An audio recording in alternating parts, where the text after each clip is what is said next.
Y'all want to know one of my favorite apps that I love using, that I use on a daily basis, really trying to help with my repetition when it comes to language learning?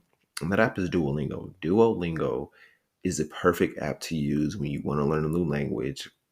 Just dedicating 15 to 20 minutes a day learning different languages. Like right now, I'm learning Spanish, consistently working on my Spanish, building that up. And I feel like as the days get on, as more time I dedicate to it, I feel like I learn more and I retain more of that information that I'm learning when it comes to Duolingo. So if you don't have the Duolingo app on your phone, check it out, download it, and you'll greatly appreciate it, especially if you want to learn a new language. And I really challenge you to really work on learning a new language, especially if you live in the US. I believe Spanish is the second most popular language in the US. So if you don't know Spanish already, check out the Duolingo app.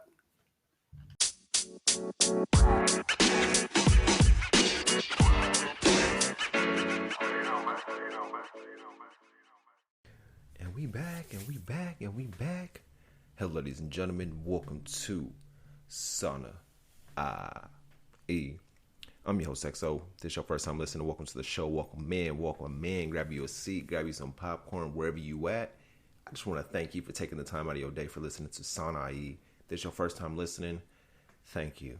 Thank you for listening. Thank you for dedicating your time, investing your time with me today. You won't regret it if you haven't get the tongue tied.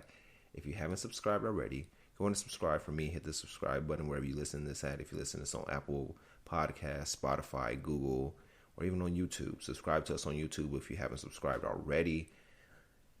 I bet you're wondering, what is Sanai and what are they going to do for me today?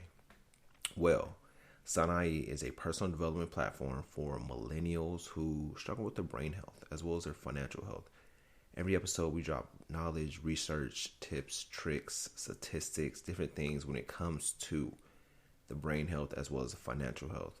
It is Monday, so I like to usually call Mondays my mental health Mondays, and we talk about things to help our mental health. And on this episode, we're going to be talking about ways to boost your memory. I know we all want to boost our memories. I'm like, what are the ways that we can boost our memories? This is what this episode is for. But first, let me kick off the show with some quotes of the day. And my first quote is, respect yourself enough to walk away from anything that no longer serves you, grows you, or makes you happy. I know a lot of us are loyal to our habits, loyal to our ways, loyal to people, loyal to relationships, loyal to our jobs. But sometimes we really have to take a step back and see, does this person serve me? Does this job serve me? Am I growing in this job? Am I happy where I'm at in life? Am I happy with this person? Am I happy with these people? Am I happy just with myself? And understanding, like, maybe you're not. Maybe you're not happy with yourself. Maybe you're not happy with the people around you. Maybe you're not happy at the job that you're at, but you're just there because the loyalty within you. But we have to understand, like, not everything deserves our loyalty. And sometimes we have to check ourselves too before we wreck ourselves, because we have to check, like, am I on the right path of where I want to go or where I'm headed? Or am I just going through life, just waking up, going to work, going home, eat, sleep, and doing that repeated cycle over and over again, where I'm stuck in the rat race, stuck in the 9 to 5, and understanding, like, am I happy with where I'm at in life right now? Do the people around me make me happy? Are the people around me helping me grow to who I want to become? Do I not even know who I want to become? And really sitting down with yourself and, like, get a notepad and just sitting with yourself and saying, where do I want to be? Who do I want to be? Am I on that path to becoming that person I want to be? Or did life get me caught up with certain things that I took a step back and took a back seat to let life drive instead of me driving my life? And understanding, like, okay, let me see where I want to be. Where do I want to be in the next 5 years? Am I around the people that's helping me get there? Or are they pulling me back to keeping me the same person that I am right now is who I'll be in the next 5 years? And understanding life is about growth and growing. And we have to learn when to let go of things that no longer serve us, because we have that loyalty aspect. We have the history, like, oh, I have history here. I put so much time here. If I do start over, how will I know what I'm doing? How will I know if I'm doing the right thing? And I think a lot of us are afraid of starting over, starting from the beginning of something that we're just accustomed to just staying where we're at in life. But life is all about starting over. It's all about starting over. You get to start over every day. Tomorrow's going to be a whole new day where you start over, where what you did today won't accomplish or won't be beneficial for tomorrow. But knowing like, okay, every day you get a chance to start over, and understanding that it's okay to walk away. It's okay to let go of things and people and places that no longer serve you. Maybe you have to get up and move to a different state, different city, different country. Or maybe you have to leave the friends that you have now and go find some new friends to help you become who you want to become in the long term. But if you have to start respecting yourself and respecting what you want, and understand, what do I want? What do I want? What do I need? And what is it going to take for me to get there? But once again, that quote is, respect yourself enough to walk away from anything that no longer serves you, grows you, or makes you happy. And my second quote is, hurt people, hurt people. And we all hear this all along. We have to understand that we're going to come across people in our lives that are hurt, or maybe we're that hurt person. And we have to understand that hurt people, and we can spend the time with them, helping them get out of that hurt, help them heal, or we can keep taking that hurt that they're putting onto us. We have to understand that a lot of people is going to project how they feel onto us, and we have to know that this isn't who they're not talking about me, they're talking about themselves, but they're aiming that hostility at me, and understanding like, yo, hurt people, and I have to either help that person heal or let that person go. But the choice is always yours. And our segment for the day, boosting our memory. I know it comes with a lot, where we always have a lot of stuff that come into our mind, come into our atmosphere, and we have to understand, like, how can I boost my memory? Because there's some things that I want to remember that I forgot, like, oh, what I ate 2 weeks ago or last month, or what I did a year ago or 2 years ago, or who I was a year or two ago. And understanding, like, what are some of the ways that I can boost my memory? So one of the ways is get moving.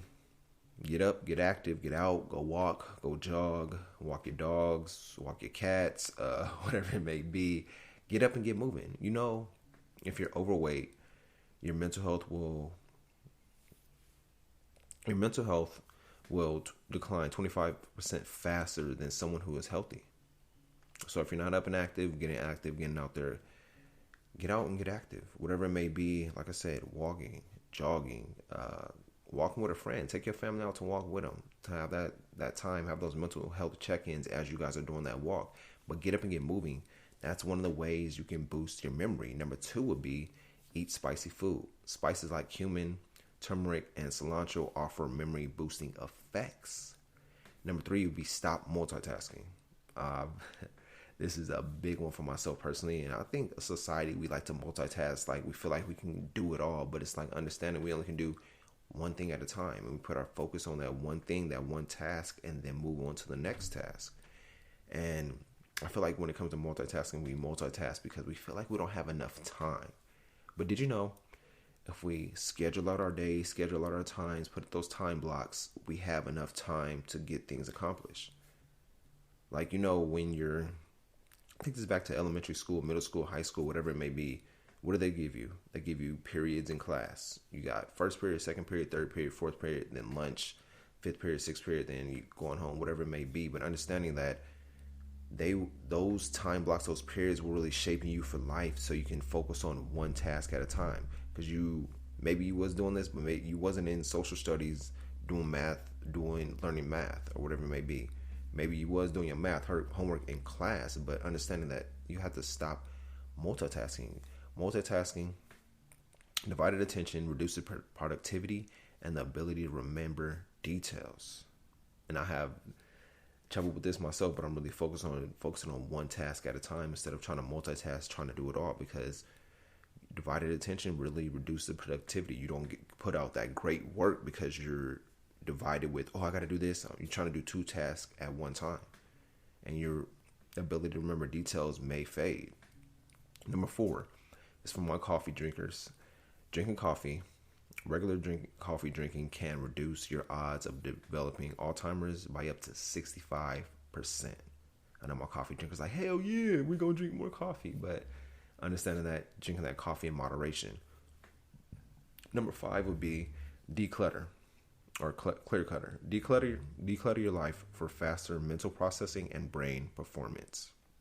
It's a big thing. Declutter your space, declutter your house, declutter your home. Get rid of everything that's cluttered up in your space so you can have time to think. So it boosts your brain performance so you can have a clear mind. You know, when you're cleaning up your surroundings, your mind gets cleared up as well. That's why, me personally, I'm always cleaning the crib every Sunday, cleaning out the crib, saging the crib, and just getting that good clarity around my house instead of having all junk everywhere, trash everywhere, whatever it may be, clothes everywhere, wherever that junk is around. But clearing up your space, like my office cleared up.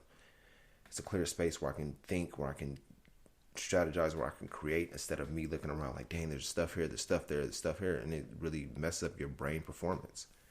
Number 6, eat your vegetables.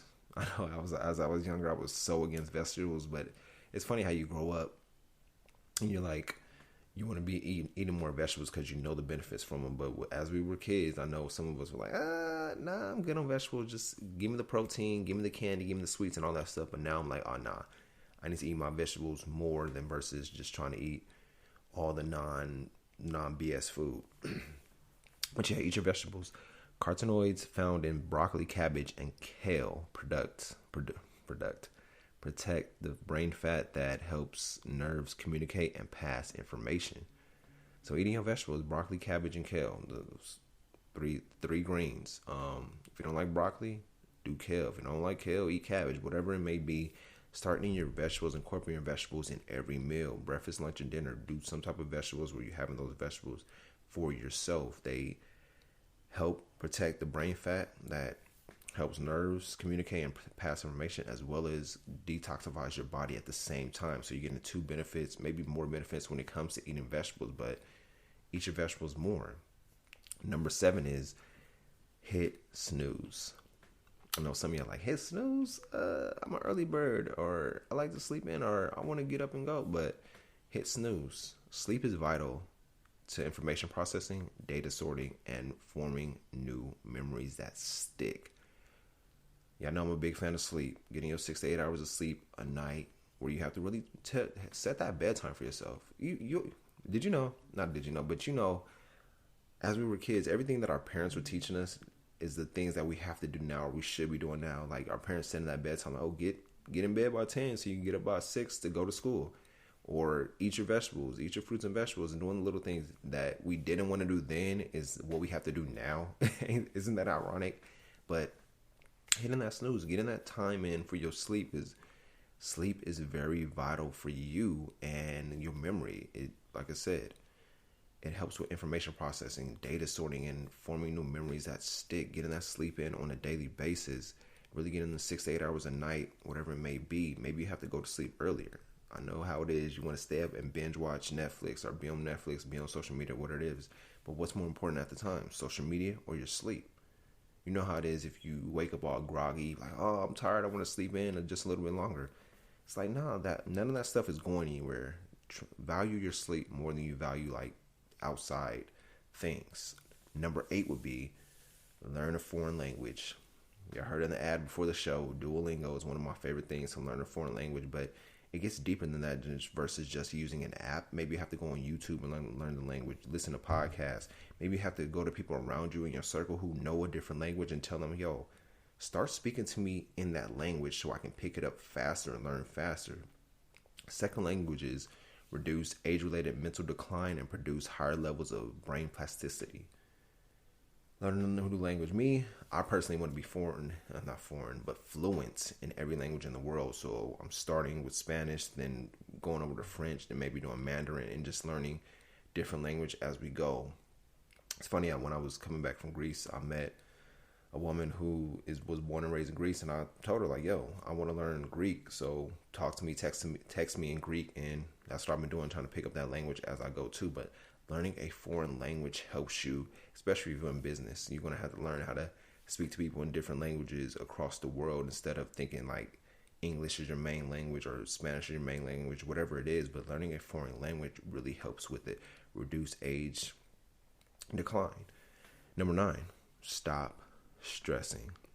Whenever you feel like stress is arising in you, take 3 deep breaths, and like everything gonna be all right. This too shall pass. Whatever you have to tell yourself, and knowing that stress isn't helping you at all. We shouldn't stress. We have to find ways to relieve our stress, whether, like I said, deep breathing, going for a walk, drinking some water, doing something that relieves your stress, really helps your brain memory and boosts that memories. And stress hormones use up glucose that should be feeding brain cells. Over time, this prevents new memories from being stored and old ones from being accessed. So stop stressing. I know you probably stressing this week, stressing about something, whether it's bills, money, life, relationships, whatever it may be that you're stressing about. Take that deep breath, 3 deep breaths, and tell yourself, yo, this too shall pass. Everything's going to be all right. Everything's always working out for me. Whatever you have to tell yourself to stay positive and being positive in the situation, instead of that stress get to you. Because everybody stresses, but we have to figure out how not to let stress take over our lives. But those are the 9 ways to boost your memory. Number 1 is get moving. Number 2, eat spicy food. Number 3, stop multitasking. Number 4, drinking coffee. Number 5, clear clutter. Number 6, eat your vegetables. Number 7, hit snooze. Number 8, learn a foreign language. Number 9, stop stressing. I hope this episode helped you out. Share the show, review the show, subscribe to the show. We are on YouTube. Follow us on YouTube, subscribe on YouTube to see our latest visuals, especially when it comes to this. We have YouTube shorts that we do. I appreciate y'all. Follow us on social media at Sanai, and we'll be back again with y'all on Friday. But let me leave y'all with this. Don't let your loyalty become slavery. If they don't appreciate what you bring to the table, let them eat alone. See y'all again soon. Thank y'all for tuning in to Sana I E. Peace.